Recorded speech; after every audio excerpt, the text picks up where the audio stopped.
Want to get cheat sheets, audiobooks, lessons, apps, and much more every month for free?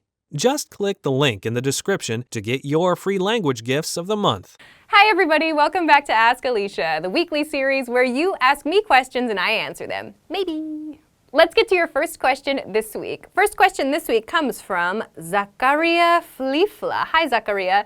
Zakaria says, Hi Alisha, could you please tell me why we sometimes use the verb do before another verb? Thank you. Yeah, sure. I've talked about this before in the series, but we use do before another verb when we want to emphasize the opposite of something. So let's take a look at a few pairs of sentences to see how this works. Sorry, I don't have time to help you right now. But you do have time. You're just looking at Facebook. And I don't know anything about today's meeting, just that they're making a big announcement. Aha, so you do know something. Okay, so in both of these example sentences, we have a person A and a person B.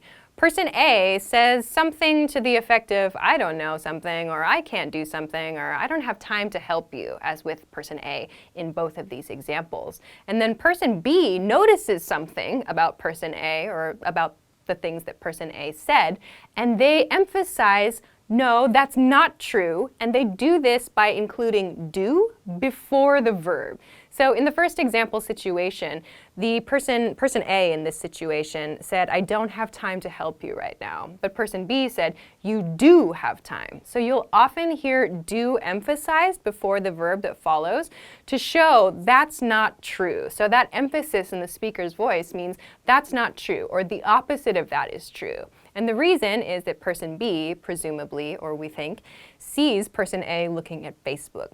The same thing happens in the second situation. Person A says, I don't know anything about the meeting, just that there's going to be a big announcement. And so person B understands, wait, so you do know something about the meeting. Again, do precedes or comes before the verb know there. So speaker B is emphasizing that speaker A actually does know something. So we're using do before the verb as emphasis in this way. So I hope that this helps you. Thanks very much for an interesting question. All right, let's move on to our next question. Next question comes from Emma. Hi, Emma.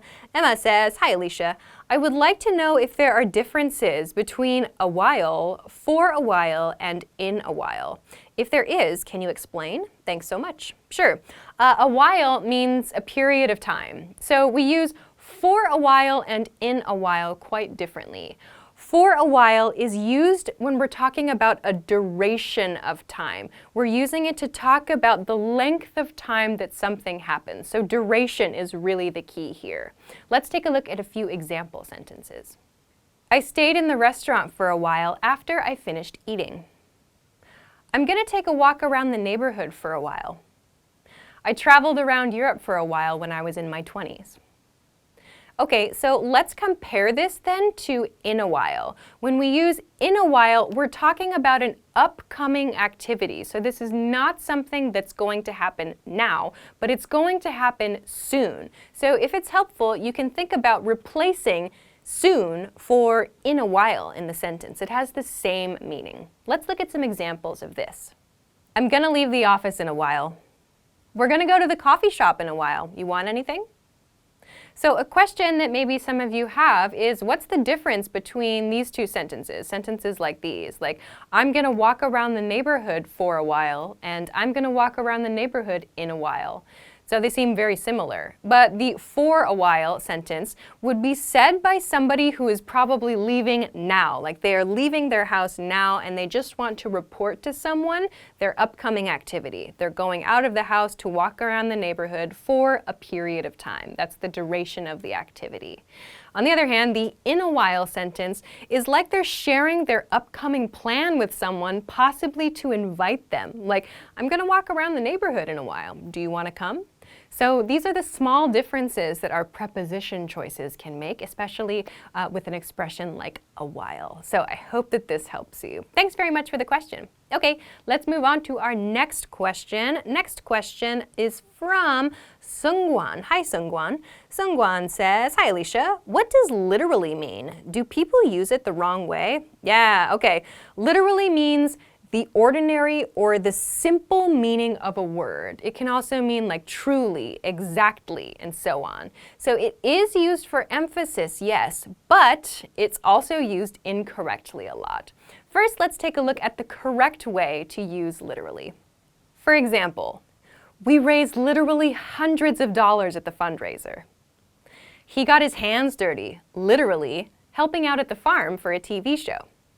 Okay, so these two example sentences show correct usage of the word literally. In the first example, it's literally hundreds. So the speaker wants to emphasize that exactly, really, truly, hundreds of dollars were raised in a fundraiser. The reason that we use literally here is because we want to express that this is not an exaggeration. So an exaggeration means something that sounds like it's better or bigger than it actually is.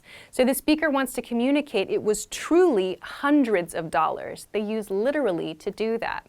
In the second example sentence about someone getting his hands dirty, the speaker wants to communicate that actually the TV host, in this case, truly did physically, literally get his hands dirty in the process of making a TV show. So there are two reasons that we use literally in this way. The first, as in with the first example sentence, is to show that something is not being exaggerated, like the number or the amount that's described in the sentence is truly the number. So we're not just doing it for effect. Literally, some amount. You may see this used. The second use, though, as we see in the second example sentence, is with these expressions that have kind of double meanings. So, get one's hands dirty, or to get your hands dirty, has two meanings. Yes, there's the literal meaning, which is as it's written on the page, for your hands to physically become dirty. But there's also another meaning to this phrase, which is to do the work yourself, to actually do work. So, to get your hands dirty can have two meanings. The speaker using literally in the second example sentence means they want to emphasize that real, true meaning of getting your hands dirty, like physically having dirt on your hands. So these are the two reasons that we use literally for emphasis, to make sure that we're not accidentally exaggerating, and two, to make it clear that we mean the actual simple meaning of an expression. So again, to return to your second question, literally is misused all the time. Native speakers want to use it for emphasis, but they use it incorrectly. So let's take a look at two examples that are great examples of misuse of the word literally. Ugh, I'm literally starving. Can we go to lunch? And there were literally millions of people at my house last night. Okay, so in both of these example sentences, literally is used incorrectly. Literally starving in the first sentence. So the problem here is that the speaker is probably not actually starving. Starving means they are so hungry that they are actually dying. So literally starving is untrue. The speaker is probably not actually starving. They just want to express that they are very hungry. The correct way to express that would just be to say, ugh, I'm starving. That's fine. You don't need to use literally in this sentence, but this is something native speakers probably say all the time. The second example sentence uses literally with a number, as in there were literally millions of people in my house last night. So it's not possible for millions of people to be in someone's house. The speaker just wants to emphasize how many people were at his or her home the previous night. So using literally is unnecessary here. You could just say there were so many people at my house last night, or there were millions of people at my house last night. If you just drop literally from the sentence, we understand that you're exaggerating. So yes, literally is used incorrectly all the time, and it's usually for these emphasis reasons. So I hope that this answer helped you. It's a very interesting question. Thanks very much for sending it along. Okay, let's move on to your next question. Next question comes from Andrew. Hi, Andrew. Andrew says, what's the meaning of ball game? As in, YouTube comments are a whole other ball game. Is this a question about something I tweeted? That's funny. Ball game here means situation. So when we say a whole other ball game, this is actually a set phrase. A whole other ball game means, or is used rather, in situations where we're talking about one topic and then a second topic is introduced and the two are very different. So something something is a whole other ball game means that second thing has like different rules and different standards from the first thing. So in the tweet that you took this expression from, I was talking about the differences between Instagram direct messages, like random messages on Instagram, and then another person commented, like joined my conversation on Twitter and said something about YouTube comments. And I responded, yeah, YouTube comments are a whole other ball game. So that means Instagram direct messages, random messages on Instagram, are completely different than YouTube comments. So a whole other ballgame means it's a whole other situation. I hope that this helps you. Thanks for the question. Okay, let's move on to our next question. Next question comes from Claudia. Hi, Claudia. Claudia says, what is the difference between outcome and results? Nice question. While in many cases they can be used in similar ways and to refer to very similar things, the difference here is in like the process. So we use results when we've done like work or research, or we're actually like actively trying to do something. We're actually trying to achieve something or to accomplish something. So we use this like when we're doing mathematical equations, or as I said, like when we're doing research maybe, or we're working together with teammates to achieve some kind of goal. That's when we use result. Outcome, on the other hand, is kind of like just the way things ended up. So it's like maybe there wasn't so much work to achieve a specific goal, but at the end of a situation, this was like the thing that we ended up with. So let's take a look at a few examples. My research results showed that the new medication was effective. The test results were positive. Everyone expected negative outcomes after the government's policy change.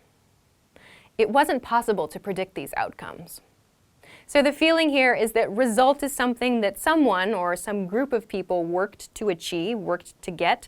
Outcome is kind of like this is just the way that things are. So yes, in some situations you may be able to use both, like for example research results or maybe research outcomes. But again, when you use outcomes, it sounds like this is just the way it is, whereas results sounds a little bit more like we tried. So this is kind of the difference in feeling between these words.